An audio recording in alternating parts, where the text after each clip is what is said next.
Hello बच्चों। बेटा, आज हम स्टार्ट कर रहे हैं अपना next topic, heating effect of current. ठीक है। हीटिंग इफ़ेक्ट ऑफ करंट में आप क्या डिस्कस करने वाले हो बच्चों? जैसे आपको कोई भी डिवाइस है, आपके पास मान लीजिए कोई बल्ब है और आपको दो बल्ब गिवन है और उनमें से आपको ये कंपेयर करना है कि कौन ज़्यादा ग्लो करेगा, या आपको उनकी वोल्टेज पता है, पावर पता है, उनका रेजिस्टेंस पूछ लिया जाए। ठीक है। यानी इलेक्ट्रिक पैरामीटर्स आप सब इसमें डिस्कस कर रहे हैं। ठीक है बेटा। तो सबसे पहले इसमें जो टर्म आती है हीटिंग इफेक्ट में, वो आती है इलेक्ट्रिक पावर। तो इलेक्ट्रिक पावर क्या होती है बेटा? जो भी आपका डिवाइस है, आप कोई भी, जैसे मैंने यहाँ पर लगा रखा है, एक रेजिस्टेंस ले रखा है, तो मान लीजिए ये आपका रेजिस्टेंस है आर वैल्यू का, और इसको आपने एक वोल्टेज सप्लाई दे रखी है और जिसका ईएमएफ मान लो वी है। नेगेटिव टर्मिनल को हम 0 वोल्ट पे मानेंगे, तो पॉजिटिव आप वी वोल्ट पे ले लोगे बेटा। ठीक है। अब ये जो आपका पोटेंशियल आप देख रहे हो, ईएमएफ, ये आपका सोर्स ऑफ एनर्जी है। क्या है? ये आपका सोर्स है बेटा। क्या है बच्चों? सोर्स। ठीक है। तो ये सोर्स आपको कितनी एनर्जी सप्लाई कर रहा है, कितना ये वर्क कर रहा है, वो आपको वर्क पर यूनिट टाइम जो देगा, वही आपकी इलेक्ट्रिक पावर होगी। क्योंकि जो मैकेनिकल वर्क आपने डिस्कस किया है, rate of doing work, P equal to rate of doing work, और फिर फोर्स को आपने, सॉरी, वर्क डन को आपने लिखा था फोर्स इनटू डिस्प्लेसमेंट। तो यहाँ से आपने ये फॉर्मूला भी पढ़ रखा है बेटा कि डिस्प्लेसमेंट अपॉन टाइम हम वेलोसिटी ले लेते हैं, तो F इंटू वी। और आपको ध्यान हो तो इसकी आपने डॉट प्रोडक्ट को पावर के इक्वल लिखा था। पावर एक स्केलर है, बट ये दो वेक्टर की मल्टीप्लिकेशन से आ रहा है, तो ये डॉट से आएगा। ठीक है बेटा। चलो, हमें अब इसकी बात नहीं करनी है, हमें तो इलेक्ट्रिक पावर की बात करनी है। तो इलेक्ट्रिक पावर होगी कि जो भी इलेक्ट्रिक सर्किट है, उस सर्किट को कितनी एनर्जी, इलेक्ट्रिक एनर्जी मिल रही है। तो यहाँ पर वो एनर्जी हम उसके वर्क से निकाल लेंगे और अपॉन में टाइम ले लेंगे, तो हम इलेक्ट्रिक पावर फाइंड आउट कर लेंगे। तो बेटा यहाँ से अगर हम देखें कि जब इसको आप यहाँ से करंट भेजोगे, तो यानी चार्ज, इस सर्किट में चार्ज फ्लो करेगा। ठीक है। तो वर्क डन क्या होता है आपका? Charge into potential. ठीक है। अब चार्ज इनटू पोटेंशियल आपने ले लिया, वर्क डन अपॉन में ये आपका टाइम हो गया। तो बेटा चार्ज अपॉन टाइम आपका बन जाएगा करंट, और पावर, इलेक्ट्रिक पावर आपकी आ जाएगी करंट इनटू वोल्टेज। ठीक है बेटा। तो ये थी हमारी इलेक्ट्रिक पावर। तो इसमें आपने पूरा इलेक्ट्रिक पावर को समझा रखा है। ओके। पावर की जो यूनिट है वो वाट है बेटा। तो यहाँ कहीं लिखी नहीं है, मैं यहाँ लिख देती हूँ, इलेक्ट्रिक पावर की जो यूनिट है वो वाट। ओके। तो देखो, इसका एक रिलेशन आपने देख लिया, P इक्वल टू वी आई आया। अब यहाँ V को रिप्लेस कर दे तो पावर जो है वो आई स्क्वेयर आर आ जाएगी, और I को रिप्लेस कर दे तो पावर जो है वो वी स्क्वेयर बाई आर आ जाएगा। अब इन दोनों फॉर्मूले का भी अपना अपना यूज़ है, ये अलग अलग जगह पे ये दो फॉर्मूले आपके यूज़ होने वाले हैं। हर जगह पे आप P इक्वल टू वी आई से काम नहीं चला सकते हैं। ठीक है बेटा। चलिए, अब नेक्स्ट टर्म जो आपको समझनी है वो है कि meaning of rated power and rated voltage. यानी कि जो पावर और वोल्टेज है उनके साथ आपने यहाँ रेटेड लिखा हुआ है, तो इस रेटेड का क्या मतलब है? तो बेटा, जब आप मार्केट से कोई भी डिवाइस खरीद के लाते हो, तो उसके ऊपर लिखा होता है कि इतने वोल्ट और इतनी वोल्ट।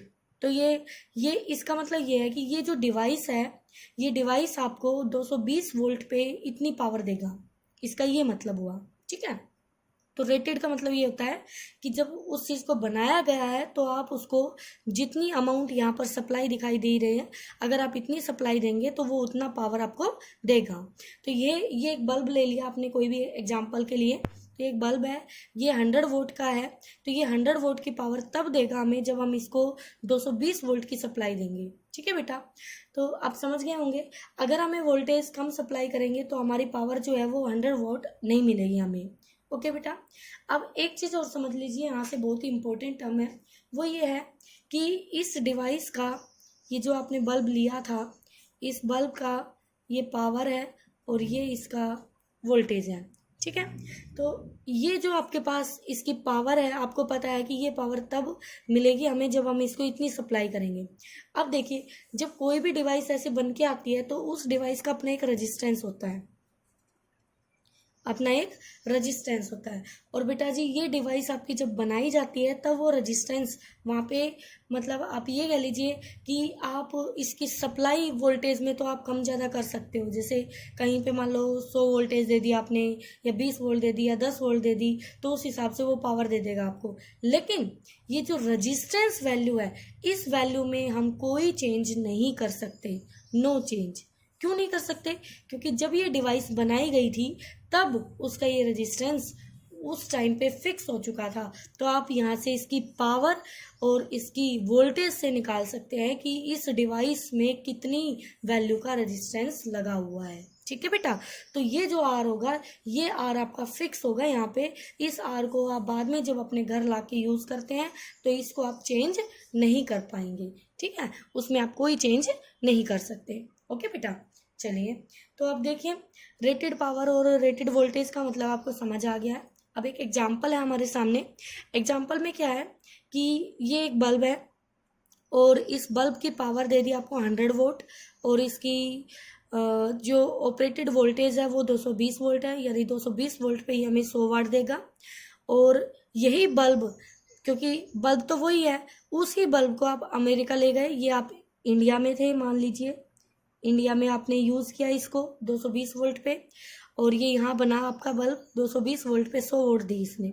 अब अमेरिका में गए तो वहाँ पे जो वोल्टेज सप्लाई है वो 110 वोल्ट की है बेटा।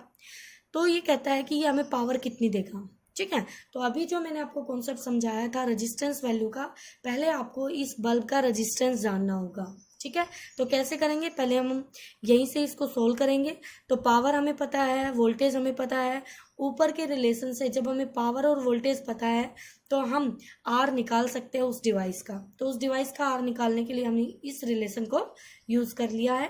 तो यहाँ से हमें पता चल चुका है कि जो रेजिस्टेंस लगी हुई है इस डिवाइस में वो 484 ओम की लगी हुई है, 484 ओम की लगी हुई है। अब इसको आप किसी भी वोल्टेज सप्लाई से कनेक्ट कर लेना, इस डिवाइस का रेजिस्टेंस वैल्यू इतना ही रहेगा, इसमें कोई चेंजेस नहीं होगा। ठीक है बेटा, तो देखिए अब इतना रेजिस्टेंस है आपके पास और इतनी वोल्टेज है आपके पास, और आपको पावर निकालना है। तो आपको वोल्टेज पता है, रेजिस्टेंस पता है, आप दोनों की वैल्यू पुट कीजिए और आपके पास पावर आ जाएगी। अगर आप इस मेथड को नहीं अपनाना चाहते हैं तो एक दूसरा मेथड है, इसी फॉर्मूले को आप उठा लीजिए।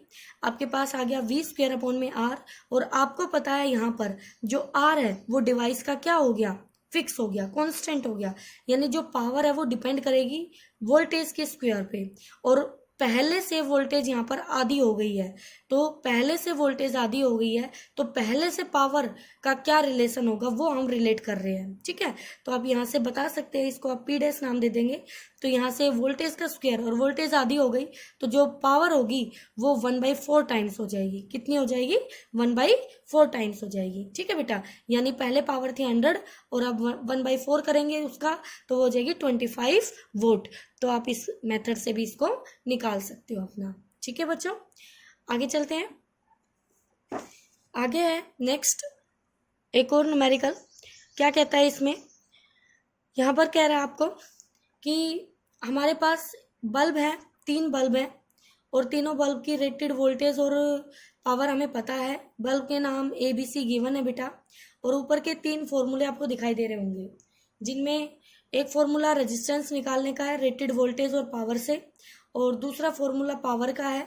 अगर आप के पास डिवाइसेस सीरीज में लगी हुई हो तो सीरीज में करंट सेम होता है तो आप ये वाला फॉर्मूला प्रीफर करेंगे, और अगर आपकी डिवाइसेस पैरेलल में लगी हुई हो तो आप पावर के लिए ये वाला फॉर्मूला प्रेफर करेंगे, क्योंकि पैरेलल में वोल्टेज सेम रहती है तो V²/R। तो यहाँ से R रेजिस्टेंस और पावर को रिलेट कर सकते हो आप। अगर एक भी आपका नोन है तो दूसरा आप रिलेशन फाइंड आउट कर सकते हो दूसरे के लिए। ठीक है, क्योंकि सीरीज में I कांस्टेंट हो जाएगा तो I स्किप हो जाएगा पावर R के डायरेक्टली, और पैरेलल में V कांस्टेंट हो जाएगा तो पैरेलल में पावर R के इन्वर्सली हो जाएगी। ठीक है बेटा, तो ये फॉर्मूले किस तरह से आपको यूज करने हैं वो आइडिया आपको दिया गया है। ठीक है, अब देखिए इन तीनों बल्ब में हमें बताना है कि कौन सा ज्यादा ग्लो करेगा। तो देखते हैं कौन सा ज्यादा ग्लो करेगा। तो यहाँ से तीनों का पहले हमने रेजिस्टेंस फाइंड आउट कर लिया अपने इस फॉर्मूले से, यानी R equal to V square upon P. तो V square upon P apply किया आपने। तो तीनों के जो ऊपर आप देख पा रहे हैं वोल्टेज सभी की सेम है, रेटेड वोल्टेज, सिर्फ पावर डिफरेंट है।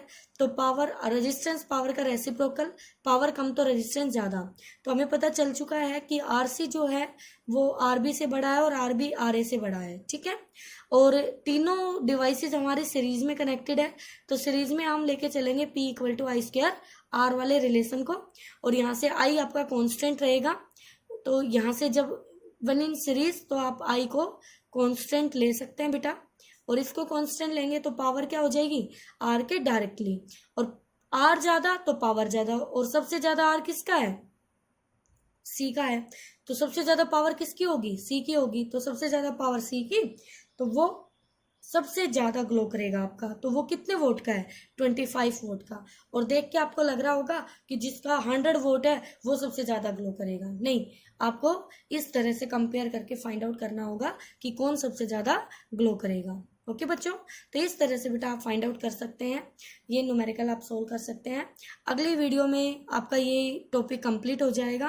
पावर कंजप्शन इन सीरीज और पैरेलल ग्रुपिंग पढ़ेंगे, और एक जूल्स लॉ ऑफ फिटिंग है। बस 1-2 टॉपिक रहते हैं आपके, तो ये आपकी सेकंड यूनिट कंप्लीट हो जाएगी, फिर हम थर्ड यूनिट की तरफ चलेंगे। ओके।